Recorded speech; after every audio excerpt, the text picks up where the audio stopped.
What's good, YouTube? It's White Mike, and today I'm going to be going over the basics or fundamentals, if you will, of Final Cut. But before we get started, if you aren't already subscribed to my channel, please take time to subscribe, as it really helps my channel grow. So this video will be beneficial for anyone just getting started with Final Cut, or even someone who maybe have been using the software but isn't aware of some of the features or best practices. Now, just as I am with cameras, I will use the best tool for me, and I'm not loyal to any editor. However, if you are using a Mac and do short form edits, I don't see how you can beat using Final Cut, because it is, after all, optimized for Mac OS. I've used all of the editors, and I will go back and forth from time to time, but I do use Final Cut for my YouTube and my music videos. So enough of all the chatting, let's dive right in. And I do want to apologize in advance for any noise from either cars passing by or my computer ramping up due to rendering. It's just something that comes with it, so hopefully my audio doesn't capture it too loud, and I'll try to fix it. But anyhow, once you open up Final Cut, normally if you've already worked in a project, it will actually load up your last project.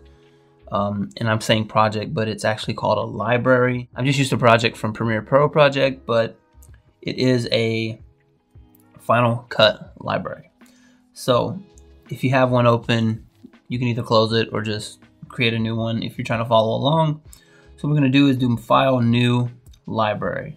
So a library is going to hold all of your information, all your files, all your project timelines, etc. in one kind of file itself. And to me, that's really important, because you want these libraries to be individual for each project, if you will. So each music video have a different library. You know, if it's another piece of content, a YouTube video, have another library. Don't create one library and stick so much stuff in there, because your libraries are going to have growing files, render files, etc.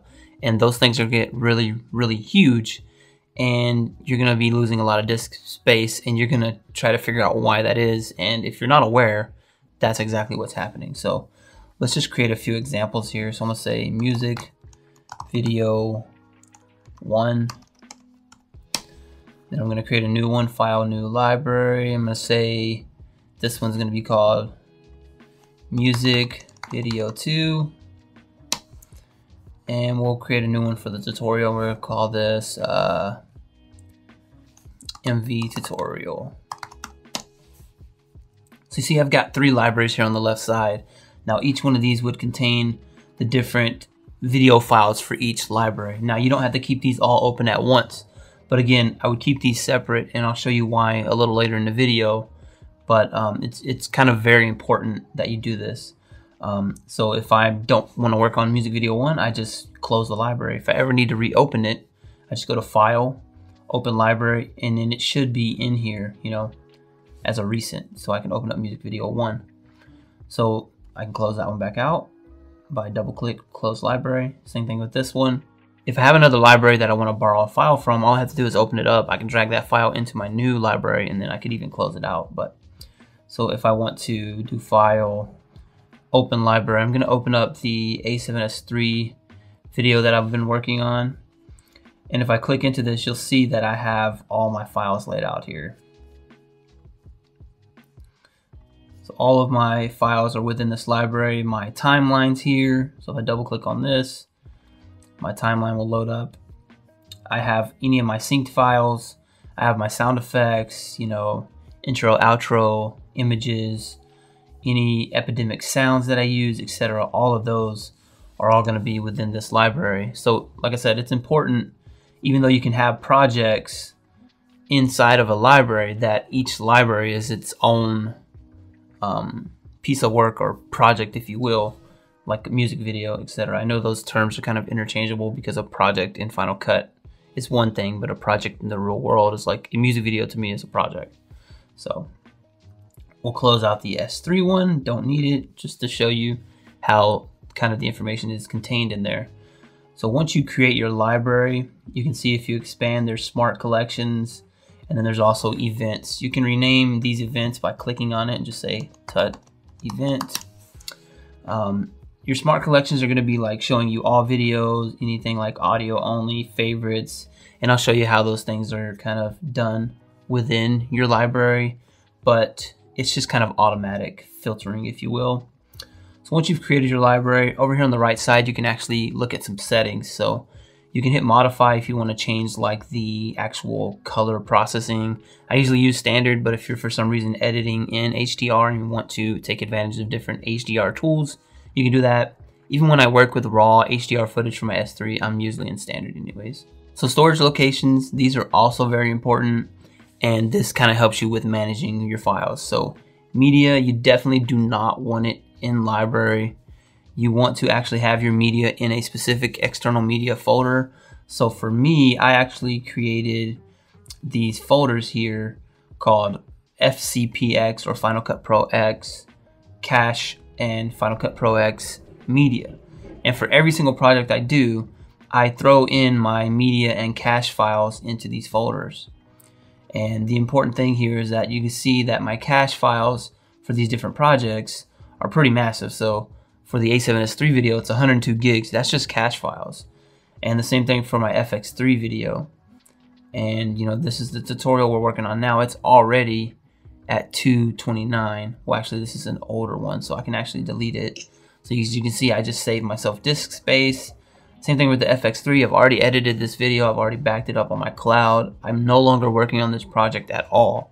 So I can actually move it to the trash. Now I just saved like 100 gigs right there. So when I empty my trash, I just saved all that space. It's gonna take a minute to delete that, but anyways, Final Cut Media. This is gonna actually have your optimized media and your proxy medias for your different projects. So this one's actually not gonna be listed by project, but it will have a date on there, and you can actually, you know, open it up and see what those files are, and you can delete these kind of proxy and optimized media files. I delete these after I'm done with my project as well, because you're no longer using the project. You don't need your optimized media. You don't need your proxies. When you have the original files, if you ever need to open this project up in the future, your computer will actually just recreate both of those. So there's no reason to keep them around. And another thing to note is when you have these files on another drive, even if it's on the same drive, just make sure that that is a quick drive. It can't be a drive that's slower than an SSD. So if you have your main kind of library on an SSD, don't put these on like a spinning drive, because it will kind of slow your rendering and your computer down. So, I mean, that was kind of a long-winded explanation, but you can see, like, you know, 102 gigs. If that was in the library, my library would be at least 102 gigs, and I don't want that because I need to back that library up and save it for a later date. Anyhow, so we'll go to media and actually set this to our media folder. So FCPX media, choose that. Motion content, just leave that in your motion template folder, which is in your movies folder on your Mac. Your cache, again, don't put this in the library. We're going to actually put this in our Final Cut Pro cache. And then our backups, we're going to put this in our backup folder. I just created a regular folder for the backups. Backups don't take up a lot of space. They don't capture cache and media. And, you know, they're easy to use. So click OK. And again, if you've already created projects and they're rather large, you can actually get into the project and actually delete those files. It's a little cumbersome, but let's say we had one here. If you do a double click and show package contents, you can go down to the video name, original and transcoded media, as well as you can get to the render files, which I've already deleted from this one, but you can delete those files from within that kind of library. Again, just going forward, make sure you use this process. It's definitely way better. So you can see I have everything set up here. So now we're ready to actually import media. So let's hit import media, and I'm gonna go and find my tutorial folder that I created here. So see any files that are in this folder. I have like my music file for this music video. You can actually skim through and play it. So if you want to make sure it's the right file, the same thing with the videos. You can skim through them and make sure it's the right file that you're looking for. So I'm actually looking for 47 and 57. There's some other ones in here that I don't necessarily need. This one's not bad. That's 47. This one's a BTS, so I'm not looking for that one. So 47, 57 I'm looking for. Let's just go ahead and import the one that I don't need actually, just so I can show you how to get rid of it. Create proxies. So if you want your computer to actually create proxies for these, you can have it do that. So we'll go ahead and do that. Leave files in place. So on the right side here, you have events. So again, you can create events, but keep everything in one library for that particular project. So for this music video, I'd have one library with one event usually. I've never found a purpose for other events within the same library, unless you're doing maybe a wedding, you have an event for the day or the night or something like that. You can do that. You can also create new events. You can copy the files to the media folder that you've created or leave them in place. I usually, since I have access to my originals within a drive, I leave them in place. That way I'm not creating a duplicate that's unnecessarily taking up space. But if you're housing them on another drive and you want to copy them over, you can do that. But you may want to just kind of delete them when you're done because you don't need the same files twice. I recommend leaving them in place because I'm working off of the drive where the files are. Again, just make sure those files are on a drive that's rather quick. Keywords. So these can create keywords from folder tags. If you're using folder tags in Macs, I don't really use that.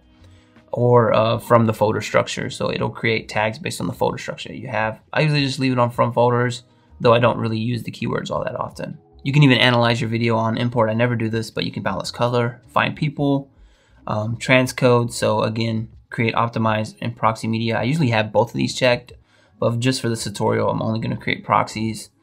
You can choose your codec for the proxy. I usually use ProRes because H.264 is not easy on a computer anyways. And if you're on a Mac, the ProRes files are definitely streamlined. And then you can choose the frame size at which you want to create the proxy. So this will be created at 50%. You also have options to analyze your audio. So like fix audio issues, separate your stereo groups, remove silent channels. I don't use these. I may use silent channels from time to time if I'm doing anything on the Atomos where it had multi-channel support and I'm only using 1 or 2 channels and there's like 6 available. But like I said, don't really use those. Assign audio rows automatically. You can do that, but I don't really worry about it. Just leave it on default. Once you're done, again, you can multi-select and hit import, and it's gonna actually import your files. So what you'll notice here on the top is under our event, we have our files now. You can skim through these if you see, make sure they're correct. Say I don't want this one, I can double click on it. Actually, this is the one I don't want and do move to trash. That doesn't move the file on your computer to trash. It just deletes it from the library. So it's telling me that it's in use because it's actually going through and transcoding. So the cool thing about Final Cut is up here at the top left, it actually shows you all your background tasks. Now, when I used Premiere Pro, I could never do this. And the thing that bugged me the most was that it would not render while I was using the program. I know there's ways to get it to do that, but the thing about Final Cut that's so streamlined is it actually renders in the background. So when you're ready to play back, you don't have any stutters and hiccups. So I don't want this to transcode, so I can just hit the X. You can also pause any of these if you don't want them to do that. And that just gives you an idea of when you're rendering out what everything looks like. So I can double click on this now and move the trash, and it takes it out of my library. It did not delete the original file, it just deleted it from the library. So now I can see that I have the videos that I want. You can actually click on these and rename them if you want to. I usually leave them the same, that way if I need to reference them in my computer, I know exactly what I'm looking at. So if I click on a file, over here on the right side we have the inspector area. In the middle, of course, we have like our preview. And I hit information. You'll see that I can get various information about my file. Yours by default may be on basic, which doesn't show you all that much. So what you want to do is go down here and hit extended. And this will give you some information on, different LUTs that the Final Cut may have applied, or, any other things here. What I normally do is I put in the reel what it is. So this is cam A, and it'll actually categorize it, you see on the left side. Then I can actually click on the other clip and call this cam B. So what I like to do there is with the reel is I actually will put different reels. So anything that's cam A, anything that's cam B, anything that's audio, anything that's sound effects, I'll put it in a reel. And what happens is over here on the left side, there's this thing here where it says group by reel. So yours might be on none, which is not showing any of that. So if you go here and do group by reel, you'll actually get it grouped that way. And there's other options like scenes, roles, etc. So you can type in a scene instead if you like to do it that way. I usually just do it by reels. and then you can sort by the different dates. You can show waveforms as you feel.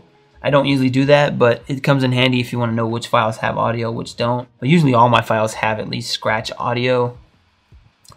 You can actually make them bigger or smaller and show more time. So this comes in handy if we're wanting to go through our clips and find a spot, and I can select this piece and hit F, and that'll favorite it.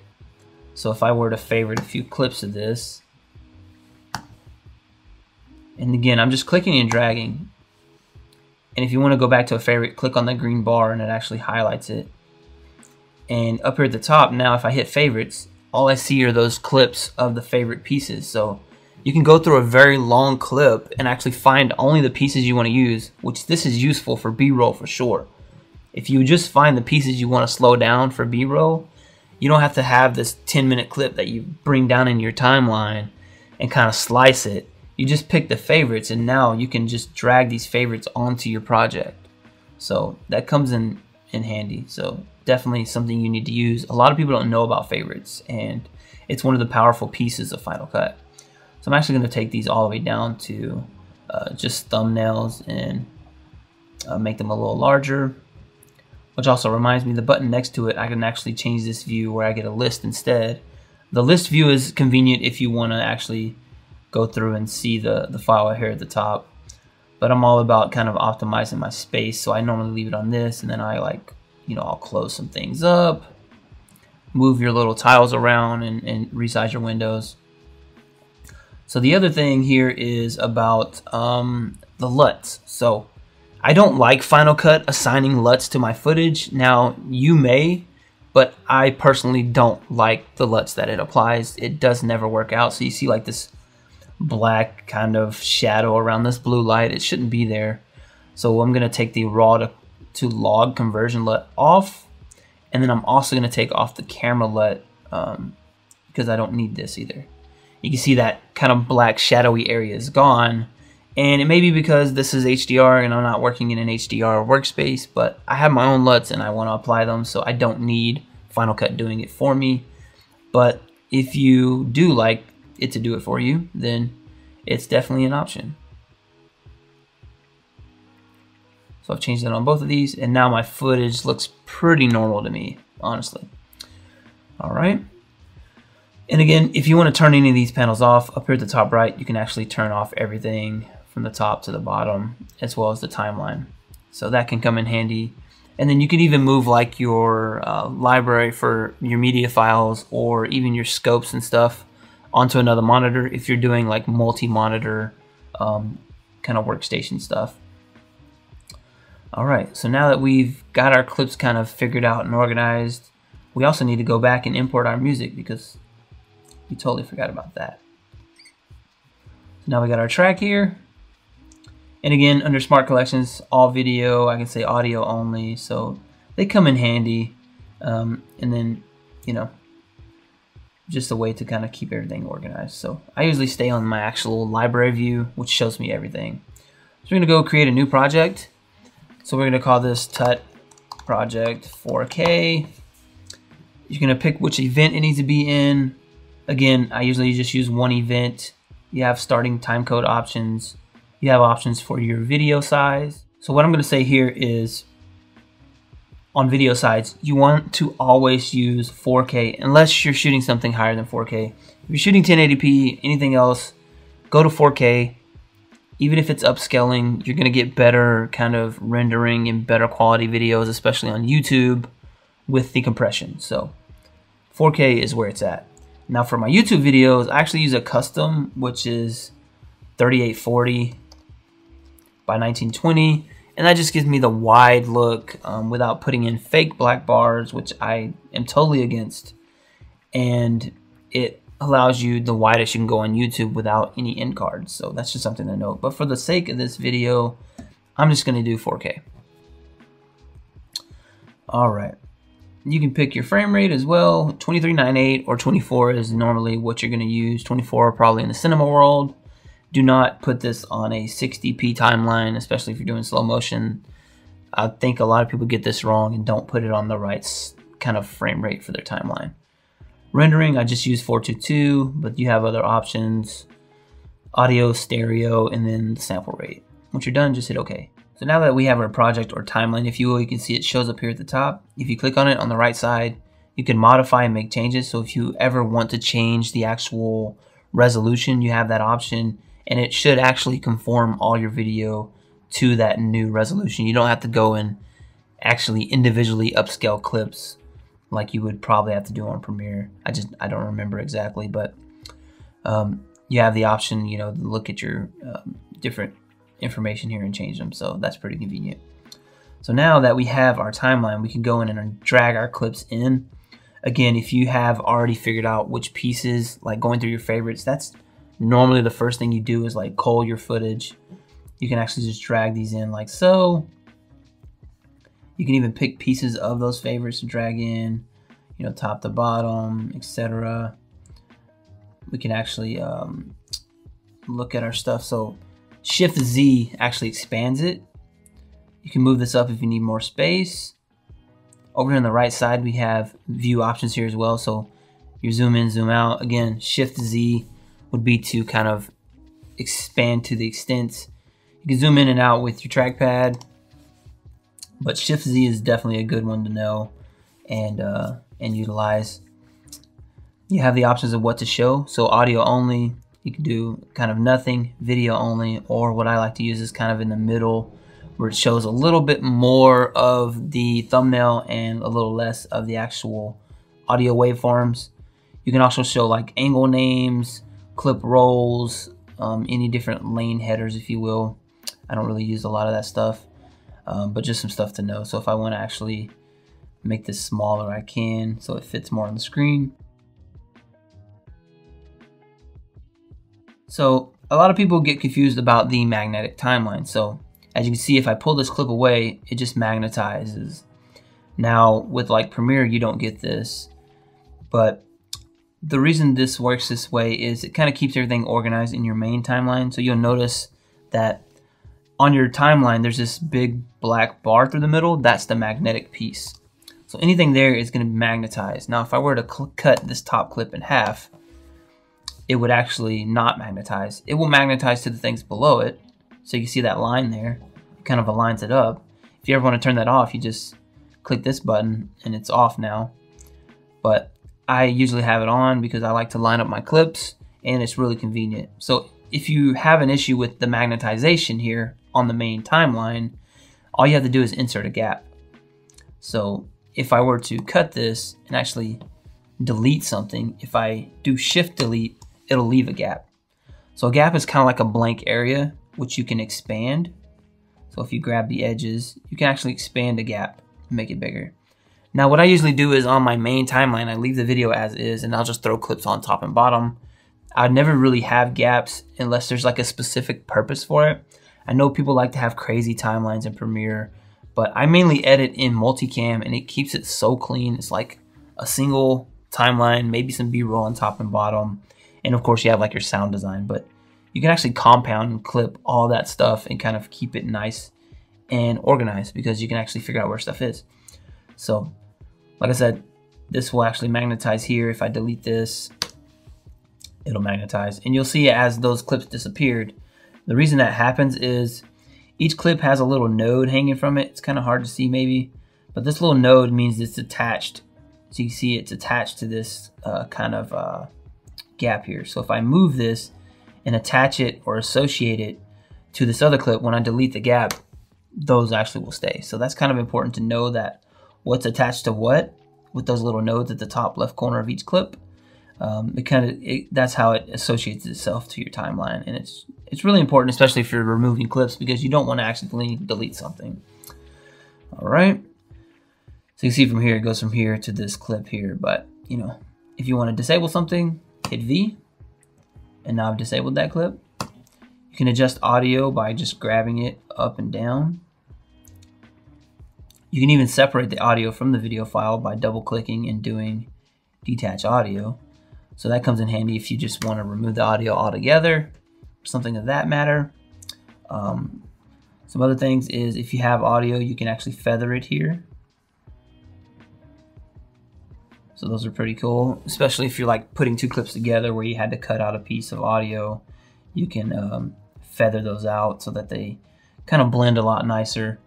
And you can get a full list of the shortcuts for any of the tools here under this option. So select is A, B for blade. Those are the ones I use the most. And then Z is for zoom, but I use Shift Z to zoom extents. And the range selection also comes in handy, especially for audio. So if you wanted to actually like duck this piece, you can grab this piece and just modify it to be lower. And you can come in, you can actually adjust kind of the feathering of that dip in the audio. So you can even make it louder or whatever you want to do, you can adjust it. So it's pretty easy to actually, make changes to your clips. All right. The other things you have are audio video skimming. So when I skim, you can see it shows me stuff. If I don't want it to do that, I can turn it off. That's really kind of convenient, so I always leave that one on. The one I turn off the most is probably this audio skimming. So you'll notice it makes sounds now.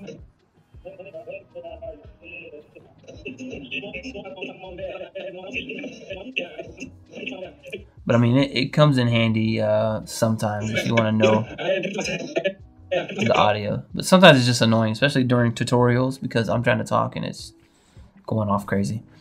You also have your transitions and effects panels. So this is effects, this is transitions. Transitions are cool. I can just drag and drop it. And you can shorten it. You can even click on it to see if there's any options. So fade in types.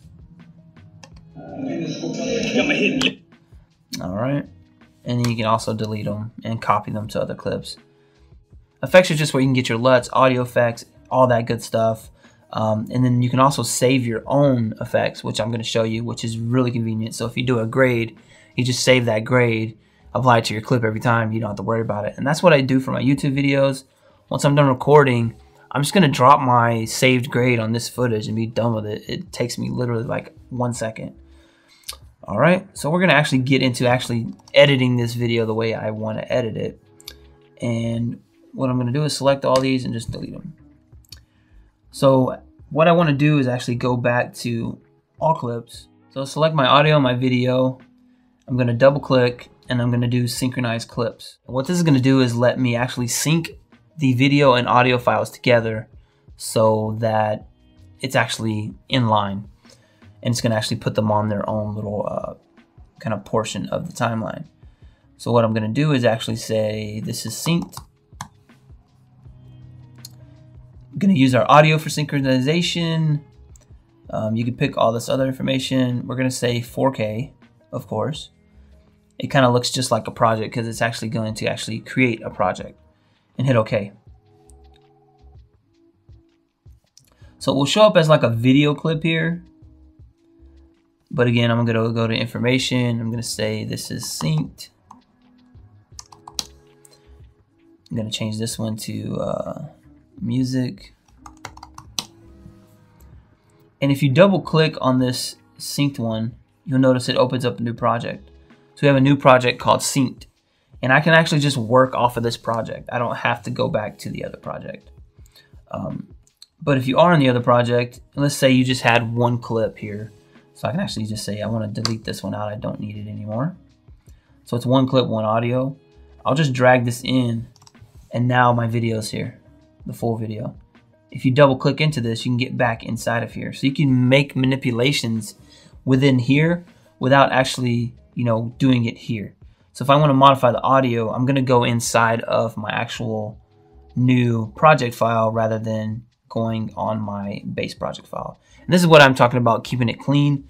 So if I have all my edits on that individual project, this main timeline could be as clean as possible. So I'm actually going to go in here to make my changes. And let's kind of expand this, make it a little bigger. All right. So I don't want this whole thing here. You can see it kind of cuts off here. I can actually shorten this audio up. I can shorten up this piece as well. You'll see sometimes it doesn't magnetize, but if you go back, it will. Now we have two sets of audio here. I have the reference audio, and then I have the audio from the actual music file. We can first make sure they're synced. We all good at handshake, pushing the body to the sideline. You on the other side on the decline. Sticking to the mission till I get mine. You put on the road just to get by. Alright, so now I can actually take the reference audio and completely take it all the way down to 0. Body to the sideline. You on the other side on the decline. And when you get into multicam clips, it's going to act a little different where you actually can pick which audio file you're using. But for this style of timeline, we're just going to take that audio and take it all the way down. So now I'm going to go back to my main TUT project. And you can see the areas that we deleted are actually black now. So we can back these up. And when you start shortening things, you can see at the top, it actually lets you know where you're stopping at. And I only want to see the back portion of this video. So I'm going to only edit from here. You can actually set markers too with M. And we're going to use B to cut. Hit A, select this first portion, hit delete. Shift Z, and now I have only the piece I want to use. And I'm going to make this bigger once again. Shift Z. All right. So now I have the piece of the video that I actually want to work with for this tutorial. Sticking to the mission till I get mine. You put on the road just to get by. Was afraid to admit that I was losing. Hide behind the superficial illusion. Ahead of this knowledge, but didn't use it. I'm glad I kept my cool, but didn't lose it.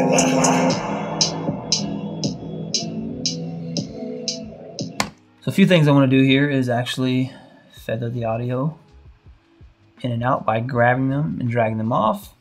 I want to put transitions here where I do a fade. So we're going to go all the way to the top. If you hit all, it's usually the first one called cross dissolve. Throw this on the front, throw this on the back, close this out. It's just going to give me a nice fade. Now if you want to make that fade longer, again, you just drag it like this. But like on the intro, I probably want it to be a little shorter. And then a little longer on the back. Yeah, that's a little too long. Yeah. So anyways, that's how you would do like a transition. If you wanted to do anything within the middle, again, you just slice it, put your transition on there, your glitch, whatever, and just work with it. So, all right. So I haven't shown you the inspection editor yet. But first I'll show you if I wanted to slow something down. Let's say I wanted to drop this piece on top of it. Actually, let's go and find a piece of this clip right here. All right, so let's say I want to grab a portion of this clip. Let's find the piece I want to grab.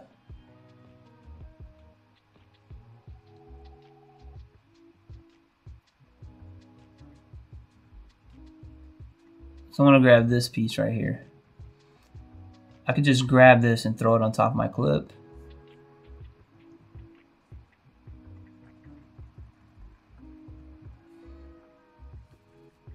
And this probably isn't going to be the best edit. This is just kind of to show you a proof of concept. It's not really to actually make this the best video edit for this tutorial. So the way you slow clips down is you will actually hit this little speedometer. I call it the speedometer. But this speed thing here, you can hit slow if you want to use one of their presets. But since this is 4K 60, I'm going to go to custom and actually do 40%. You can also easily do speed ramps. And you can tell when a clip is slowed down, this will actually show in an orange color. So there we go. So you can see now it's 40% slowed down. And I'll disable this clip and we'll play this back.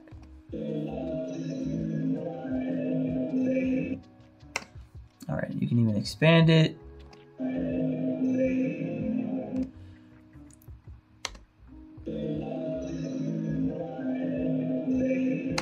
So maybe I only want this piece of it. I'm gonna hit the blade, delete, move it over here, take the audio off, hit V, boom. So now we have our piece. Again, it probably doesn't make sense. I would never do that in a real video, but just to show you how to slow a clip down. That's what I did that for. So actually disable that for now. The video inspector. So over here on the right side, we can click this first piece here, and this is your inspector, which is going to show you all the different pieces that you can actually change in your files. So shrink this back down so my timeline looks good. So I've selected this main clip. Again, I want to go within my compound clip actually and make my changes.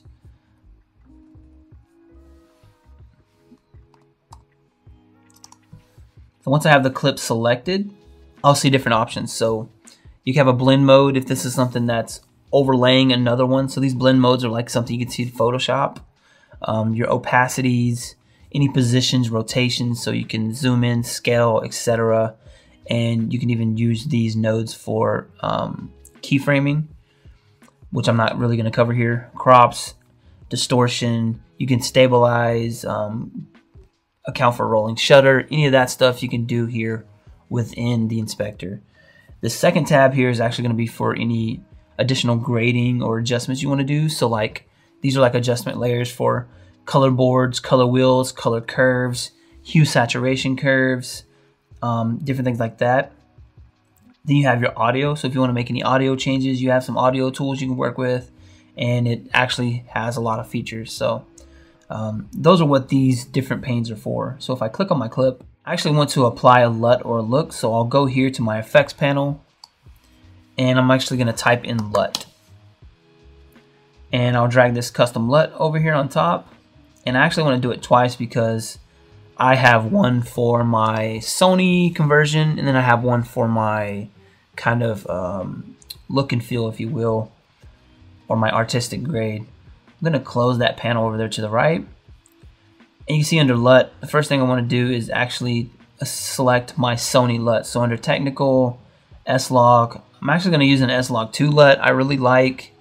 There's not that much of a difference between it and S-Log 3, so it always seems to work pretty good for me. So you can see just how that converted it and got it real contrasty and saturated. We can actually adjust the intensity here. I usually have this almost all the way up because it is a conversion LUT. You have your input, so if it's, you know, Rec 2020, PQ, any of this stuff, you can change it. So these were all done in kind of a HLG, not HLG. These were all done in RAW. So I mean, you can just play with these and see which one kind of fits your needs. I usually just work with Rec 709 anyways. That's what most things are going to support right now anyways. Not everyone has an HDR monitor, but if you're editing in HDR, then, you know, 2020 is probably what you're going to be working in. So I'll bring this down a little bit. And then the other cool thing is you can go to view and actually view your scopes. So now I have my scopes here. You can see anything that's kind of clipping on the top or the bottom. So this red light is actually clipping here. So I can bring that down. I can bring down my shadows, etc. You can also look at different kind of graphs right next to each other. So if I split this by 4, I can have all of these together in the same one. Sometimes that's convenient if you have a bigger monitor. When they're smaller like this, I don't find it as handy. So I just use a single, and then I double click, and I can actually change which one I'm looking at. So vector scope for skin tones, histograms, etc. But waveform is probably where I spend most of my time. So I'll actually move this over. Go to this second one here, which is going to be where we can do our corrections, or the color inspector. I'm going to look at adding a color board. So every single time you click the plus, it's going to add a new one. So you can have color board, color board, color board. And it does come in handy because you can actually do a mask and mask out a certain color for like skin tones, etc. But this one's just going to be an overall. So you can go and adjust colors. You can do saturations in the shadows, highlights, or the midtones. So maybe I want to desaturate my shadows a little bit. Exposure. So if I want to bring my shadows down, I can do that. If I want to bring my, you know, highlights up, I can do that. If I want to bring them down. So that light itself, I mean, it's not really all that blown out, so we're just going to keep it alone. Probably going to push my midtones up a little bit. You can see the changes I made. Very subtle. So I'll go back, and now I want to add my actual look, which I'm going to actually use a creative LUT from Daniel Schiffer, and I'll just use this basic one, and it makes some changes. You can see it changes the colors a lot, but it has some effect on the midtones and the highlights, kind of brings those up and brings out some of the shadow detail. So this one, actually, I usually put it about 50%. I don't like to put this one too intense, and you can turn this on and off to kind of see the difference. We turn off all effects, and then look how we've changed our footage, so I think that looks pretty decent. So I can actually play this back some. I remember days it was all bad. And the reason this is dark is because I'm only working with my selected piece. So within that kind of synchronization clip that we created, we're only using a certain piece of this, right? So if I zoom all the way out, we're only using this portion, right? Because I cut everything else out. So that's why if you're wondering why some of this was dark, that's why. So I can actually play this piece back. Take it to the mission till I get mine. You put on the road just to get by. Was afraid to admit that I was losing. Hide behind the superficial illusion. I handled this knowledge but didn't use it. I'm glad I kept my cool but didn't lose it. And this is actually way too dark for me. So I'm actually gonna make changes to this using the color boards. So go to exposure. Bring the midtones up a little bit, maybe pull the shadows back down. Go to like this one here.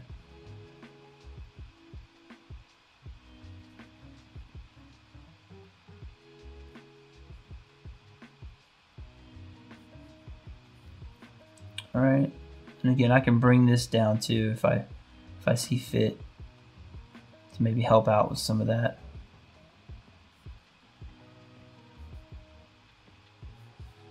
Play this back again. To the mission till I get mine.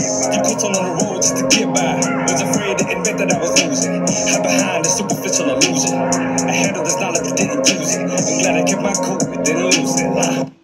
And if you feel like it's too saturated, all you have to do is go here on the color board, look at the saturation. You can actually pull it all the way down to wherever you see fit.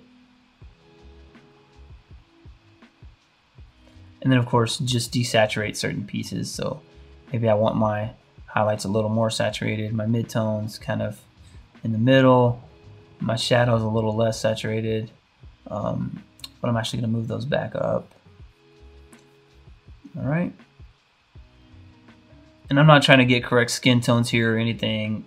Again, I'm just showing you how to use the tools, not showing you really all that much detail into the process of doing certain things, but we can turn our master saturation down and kind of mess with this.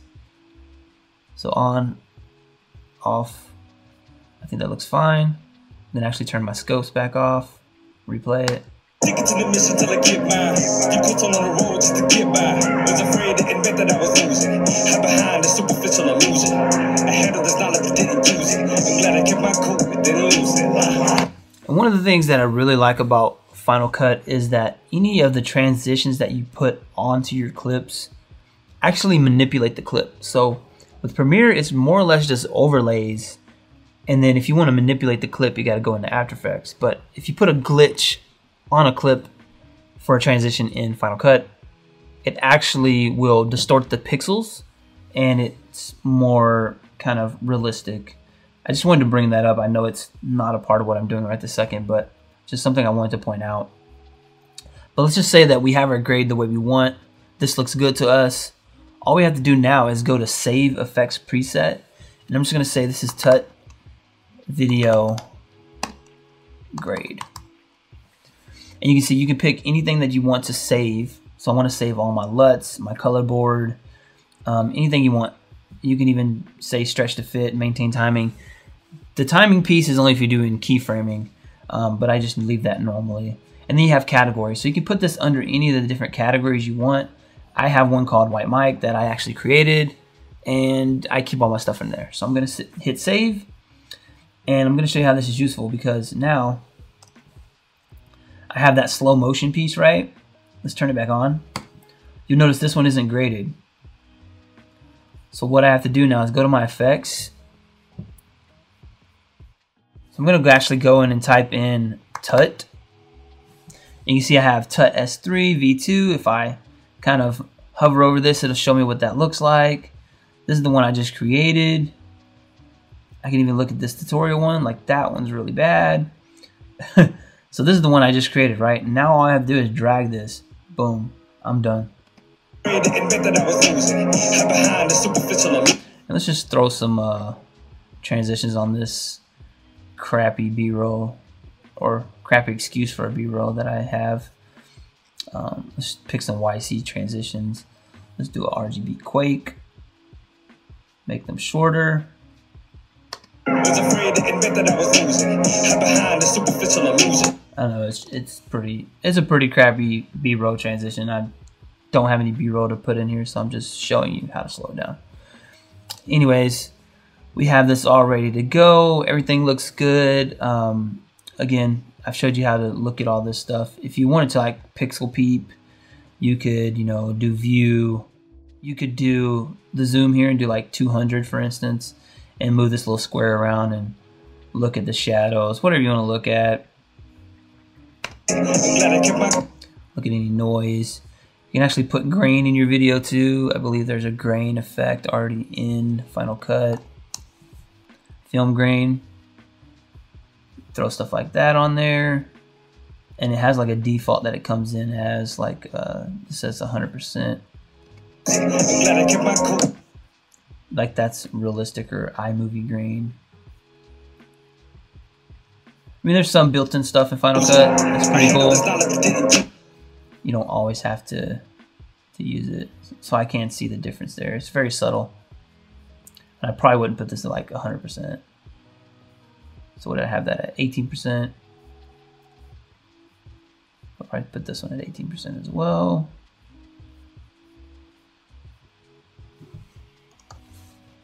Boom. Grain does help though when you have banding or any type of noise. It kind of helps smooth some of that stuff out. So definitely like using grain. Just not too much grain. Some people kind of overdo it. Now you can look at your audio levels right here under the video. If you click on them, they'll show up here on the right side. And that'll kind of show you if anything's kind of peaking, etc. You have other things for like masking, transforms, balancing color, other tools there. You can even expand this to be kind of full screen. Again, I have some rendering going on here in the background. Like I said, it constantly renders the different changes that you've made. So it makes the computer run a little loud, but it's really convenient because you don't have any issues when you're doing playback. All right. So again, under view, there's other options here. So I can go to fit. You can look at video scopes, angles if you're doing multicam, which I'll do a different video about. Quality, definitely keep it on better performance, better quality. I mean, you don't really need to. Optimize original is what I'm on now, but you really want to do proxy only or proxy preferred. And this will just show you the proxy version of these clips, which are less quality and easier on your computer. But if you have a powerful enough machine, you can use originals like I sometimes do, which I'm doing now. You can look at different channels. There's all kinds of little options here. I don't use all of them. So, I mean, I pretty much showed you everything here. You can skip between the different projects left and right here. So if you want to get back and forth. But let's just say you're ready to actually export or create maybe a screenshot. Let's say I want to do a kind of a screen grab of this frame in particular, right? Top right, these are our export options. We're going to do save current frame. And you have different options here like information, settings. Usually a JPEG is fine. Just hit next. And then now if I go to my drive tutorial, we're going to say TUT project 4K. We'll get kind of our sharing information there. Go to my folder. That didn't take very long at all. And you can see that I actually got that file out. So really easy to get screen grab. And now we're ready to export. What we want to do is Control-I, Control-O for in and out. It's only going to export the parts that you selected. So usually you want to have this at the very beginning or end, but let's say you had a longer piece and you only wanted to export that small piece for like Instagram or something, you could just select that small piece. Now it's only going to show that on the main timeline, but it accounts for everything top or bottom. Once I'm ready, go back to that export piece, do master file, and you'll see here at the bottom right what the size is going to be. So this is 127 megabytes, not that much. Shows you your kind of project timeline and frame rate, audio information, settings as well. So I usually use video and audio, and that's going to give you like an H.264 or an MOV file, whatever you're looking for. You also have different options here. I don't really use those, but video and audio seems to be the best option in H.264. Everything though looks good. Once I'm ready to go, I'm just gonna hit next. And then I'm gonna save it. And over here in the top left, you get your background kind of options. So sharing, this is gonna show you your rendering progress. If it's something really long, go grab a cup of coffee, grab a drink, come back, do something else. But for the most part, it really doesn't take that long, especially if you have a pretty fast Mac. Because it is streamlined, it's already rendered most of it in the background, and it'll just spit your file out. So we'll wait for this to finish. All right, so our file is ready to go. QuickTime automatically opened it.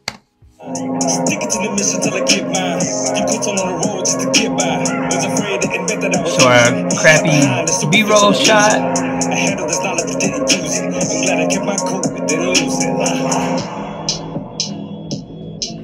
Red salamander with the director T. All right, so once we're done, I mean, we're pretty much done. Back up your files, all that good stuff. Again, double click, close library. If you're no longer going to use this right now, there's no reason to keep it open. We're going to go ahead and just quit Final Cut.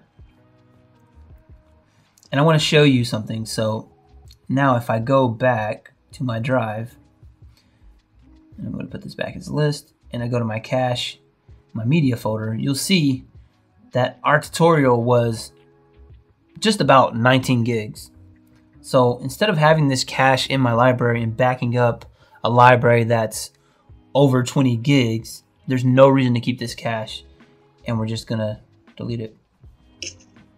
Now if I open up that project again, it will have to re-render. So as long as you're still actively working on the project, don't delete the cache yet. Wait until you're done. And the same thing for proxy media. So today I can see which ones I did. So this created these proxies here. It's only about 800 megs, but again, I don't need them. I'm gonna delete them. And I didn't do any optimized media, so you don't see anything there. And then of course I have my backups. So, I mean, that there is pretty much it. And that's how I would kind of approach it when you're using it for your projects. All right, guys, so that's it for this one. I hope I was able to help you all out or answer any questions you may have had about Final Cut. But as always, if you have any other questions, please leave a comment down below and I'll get back to you immediately. Hit the like button if you like this video. Subscribe to the channel for more content just like this. And hit the notification bell if that's something you're into. That's a wrap.